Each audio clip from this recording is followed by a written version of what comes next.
हंगामे के साथ शुरू हुआ लोकसभा का मानसून सत्र। पहले दिन विपक्ष ने ऑपरेशन सिंदूर पर चर्चा की मांग को लेकर काटा बवाल। स्पीकर ओम बिरला बोले कि सदन में नारेबाजी उचित नहीं, सरकार सभी सवालों के जवाब देगी, सदन चलाना सभी की जिम्मेदारी। राहुल गांधी का स्पीकर ओम बिरला पर बड़ा आरोप। बोले स्पीकर विपक्ष को बोलने नहीं देते, जितना मौका पक्ष को उतना मौका विपक्ष को भी मिले, सदन में चर्चा जरूरी। प्रियंका गांधी बोले कि हमारे सांसदों को बोलने नहीं दिया जाता, अगर सरकार तैयार है तो चर्चा करे, विपक्ष का मुंह बंद कर रहे हैं ये लोग। ऑपरेशन सिंदूर पर चर्चा की मांग पर अड़ा विपक्ष। रक्षा मंत्री राजनाथ सिंह बोले सरकार ऑपरेशन सिंदूर पर चर्चा को तैयार। राजनाथ सिंह बोले कि सरकार हर मुद्दे पर बहस के लिए तैयार, पहले दिन इस तरह का व्यवहार ठीक नहीं। पहलगाम आतंकी हमले को लेकर राज्यसभा में हंगामा। कांग्रेस सांसद मल्लिकार्जुन खड़गे बोले पहलगाम के दोषी अभी तक नहीं पकड़े गए, आतंकी न मारे गए न पकड़े गए। खड़गे बोले कि ऑपरेशन सिंदूर में हमने सरकार को पूर्ण समर्थन दिया, सरकार ने हमें कोई जानकारी नहीं दी। ट्रंप के सीज फायर वाले दावे पर सरकार जवाब दे। राज्यसभा में खड़गे बोले ट्रंप बार बार युद्ध रुकवाने की बात कर रहे हैं, ट्रंप ने समझौता कराने के बयान दिए, 24 बार हस्तक्षेप कराने की बात कही।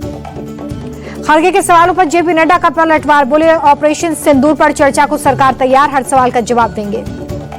कांग्रेस सांसद केसी वेणुगोपाल ने संसद में ऑपरेशन सिंदूर पर चर्चा की मांग की। इस महत्वपूर्ण मुद्दे पर चर्चा जरूरी, प्रधानमंत्री को सदन में बयान देना चाहिए। बीजेपी सांसद रवि किशन ने विपक्ष पर साधा निशाना। बोले ऑपरेशन सिंदूर पर राजनीति कर रहा है विपक्ष, ये लोग विकास और भ्रष्टाचार कोई नहीं बोल सकते। संसद का मानसून सत्र शुरू होने से पहले पीएम मोदी ने की प्रेस कॉन्फ्रेंस। बोले मानसून सत्र नवीनता का प्रतीक, राष्ट्र के लिए यह गौरवपूर्ण सत्र। पीएम ने ऑपरेशन सिंदूर का जिक्र किया। बोले ऑपरेशन सिंदूर में सेना के लक्ष्य हासिल किया, ऑपरेशन पूरी तरह से सफल रहा। पीएम मोदी ने कहा कि सेना ने आतंकियों को करारा जवाब दिया, 22 मिनट में आतंकियों के अड्डों को तबाह कर दिया। प्रधानमंत्री बोले कि यह दशक शांति और प्रगति का, जल्द ही देश नक्सलवाद से मुक्त होगा, इसका दायरा तेजी से सिकुड़ रहा है, इसे जड़ से उखाड़ फेंकना हमारा संकल्प। पीएम मोदी बोले भारत की अर्थव्यवस्था तेजी से आगे बढ़ रही है, भारत दुनिया की तीसरी सबसे बड़ी अर्थव्यवस्था बनने की दिशा में, 25 करोड़ लोग गरीबी रेखा से बाहर आए। पहलगाम हमले को लेकर पीएम मोदी बोले कि पहलगाम नरसंहार से दुनिया चौंकी, हमारी सेना ने आतंकियों को मुंहतोड़ जवाब दिया, आतंकी आका पाक बेनकाब हुआ। पीएम मोदी ने सभी दलों से सहयोग की अपील की। बोले कि मत भले ही ना मिले, देश हित में मन जरूर मिले। मानसून सत्र को लेकर कांग्रेस सांसद इमरान मसूद बोले लोकतंत्र के इस मंदिर में सरकार को सारी बातें रखनी चाहिए, ऑपरेशन सिंदूर से हमने क्या हासिल किया हमें पता चलना चाहिए। कांग्रेस सांसद रंजीत रंजन बोले कि तमाम महत्वपूर्ण मुद्दों पर चर्चा हो और सरकार हम सबको विश्वास में ले। मानसून सत्र को लेकर सपा सांसद अवधेश प्रसाद का सवाल, पहलगाम हमले में हमारी सरकार द्वारा क्या क्या कदम उठाए गए, जनता जानना चाहती है। संसद में पहलगाम आतंकी हमले और एयर इंडिया विमान दुर्घटना में मारे गए लोगों को श्रद्धांजलि। कार्रवाई शुरू होते ही सदस्यों ने 2 मिनट का मौन रखा। बिहार विधानसभा के मानसून सत्र की कार्रवाई आज से शुरू। कार्रवाई शुरू होते ही सदन में विपक्ष का हंगामा, वोटर पुनः निरीक्षण के मामले को लेकर हंगामा और नारेबाजी। बढ़ते अपराध को लेकर भी बिहार विधानसभा में जबरदस्त हंगामा। शोक प्रस्ताव के बाद कार्रवाई कल तक के लिए स्थगित। मतदाता सूची निरीक्षण को लेकर तेजस्वी यादव बोले कि विधानसभा में एसआईआर पर चर्चा जरूरी, लोकतंत्र को अगर कोई खत्म करने का प्रयास करेगा तो चुप नहीं बैठेंगे। अपराध को लेकर राबड़ी देवी ने सीएम नीतीश कुमार पर साधा निशाना। सीएम नीतीश से बिहार नहीं संभल रहा है, उन्हें इस्तीफा दे देना चाहिए या अपने बेटे को सीएम बना दे। बिहार में आरजेडी का एआईएमआईएम से अलायंस से इनकार करने पर भड़के एआईएमआईएम विधायक। बोले अगर हम लालू प्रसाद को उनके जन्मस्थल से ही चुनाव लड़ने को बोले तो क्या वो मानेंगे। अख्तर उल ईमान बोले कि अगर वो नहीं साथ लड़ना चाहते हैं तो हम थर्ड फ्रंट बनाएंगे। थर्ड फ्रंट की पार्टियों ने नाम समय आने पर हम बताएंगे, ये भी कहा। ममता का चुनाव आयोग को ओपन चैलेंज, कहा बिहार की तरह बंगाल में वोटर लिस्ट रिवीजन हुआ तो ईंट से ईंट बजेगी, वोटर लिस्ट से किसी का नाम कटने नहीं दूंगी। टीएमसी सांसद अभिषेक बनर्जी ने बीजेपी पर साधा निशाना। बोले बीजेपी 2 आई चला रही है, मतदाताओं पर इलेक्शन कमीशन और विपक्षी नेताओं पर ईडी। अभिषेक बनर्जी बोले कि बीजेपी वाले जय श्री राम कहते थे, आज जय मां दुर्गा जय मां काली कह रहे हैं, 10 महीने बाद ये लोग जय बंगला कहेंगे। दिल्ली हाईकोर्ट में 6 नए जजों ने ली शपथ। जस्टिस वी कामेश्वर राव, अनिल क्षेत्रपाल, अरुण मोंगा, ओम प्रकाश शुक्ला, विवेक चौधरी और जस्टिस नितिन वासुदेव ने शपथ ली है। 6 नए जज मिलने के बाद दिल्ली हाईकोर्ट में जजों की संख्या 40 तक पहुंच गई है। दिल्ली हाईकोर्ट में जजों के कुल स्वीकृत पद 60 है। मुंबई 2006 ट्रेन ब्लास्ट में मुंबई हाईकोर्ट का बड़ा फैसला, 19 साल बाद सभी 11 आरोपियों को बरी किया, निचली अदालत के फैसले को किया रद्द। हाईकोर्ट ने सबूतों को विश्वसनीय नहीं माना है, गवाहों की गवाही पर सवाल उठाए। कहा कि कई गवाह धमाके के 100 दिन बाद तक चुप रहे, गवाहों के बयान अविश्वसनीय हैं। निचली अदालत ने सभी 12 आरोपियों को दोषी माना था। एक आरोपी की मौत हुई है। 2006 में लोकल ट्रेन में हुआ था ब्लास्ट। धमाके में 180 लोगों की जान गई थी। दिल्ली हवाई अड्डे पर वेटिंग कर रहे यात्री उठा सकेंगे डेल वाइब्स का आनंद। GMR आइडो के नेतृत्व वाली दिल्ली इंटरनेशनल एयरपोर्ट लिमिटेड यानी कि डायल ने की है पहल।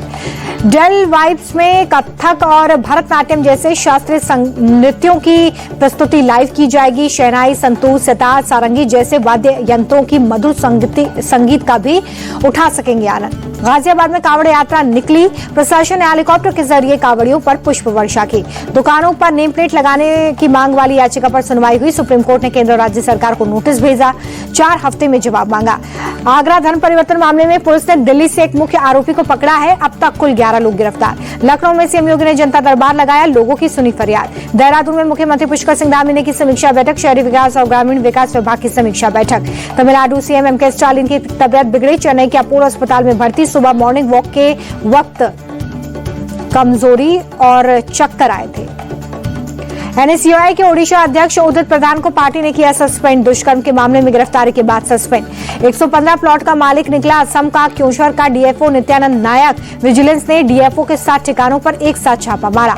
विजिलेंस की टीम ने सभी प्लॉट्स के साथ 4 मंजिला आलीशान बिल्डिंग को भी अटैच कर दिया है। नित्यानंद नायक ने बैंक में जमा राशि भी जारी की है। जयपुर में बदमाशों ने विपिन नाम के युवक को 14 बार चाकुओं से गोदकर हत्या कर दी। हत्या के बाद सोशल मीडिया पर लिखा, बदला पूरा हुआ। पुरानी रंजिश के चलते अनस नामक बदमाश ने विपिन के घर से बाहर बुलाकर उसकी हत्या कर दी। 3 बाइक पर सवार होकर पहुंचे थे 8 बदमाश। जम्मू कश्मीर के किश्तवाड़ में भूकंप के झटके महसूस हुए। रेक्टर स्केल पर 3.1 रही तीव्रता। कटरा में माता वैष्णो देवी यात्रा मार्ग पर भूस्खलन, कई श्रद्धालु फंसे, कई लोग जख्मी। राहत बचाव कार्य जारी। देहरादून में बदला मौसम का मिजाज, भारी बारिश के साथ पड़े ओले। मंडी में चंडीगढ़ मनाली राजमार्ग पर आया पानी। 4 लेन पर पानी आने से सड़क बंद हुई। जोखिम लेकर चल रही हैं कई गाड़ियां। चंबा के तीसा बैरागढ़ मुख्य मार्ग पर अचानक बहने लगा झरना। काफी देर तक गाड़ियों को खड़ा करना पड़ा। वाराणसी में भारी बारिश के बाद गंगा नदी का जलस्तर बढ़ा। नमो घाट जलमग्न हुआ। निचले इलाकों में भर गया पानी। मुंबई में भारी बारिश के बाद अंधेरे इलाके में सड़कें जलमग्न, घुटने तक पानी भरा। कई गाड़ियां भी पानी में डूबी।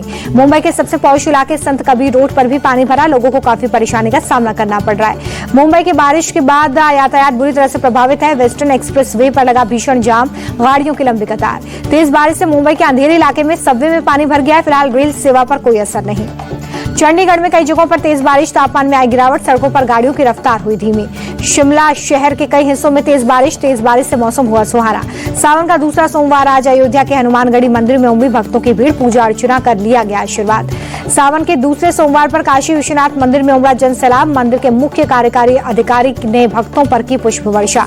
सावन के दूसरे सोमवार पर प्रयागराज के मनकामेश्वर मंदिर में उमड़े श्रद्धालु पूजा अर्चना कर भोलेनाथ का आशीर्वाद लिया। गोरखपुर के मुक्तेश्वर नाथ मंदिर में भक्तों की भीड़। श्रद्धालुओं ने मंदिर में पूजा अर्चना कर शिव की आराधना की।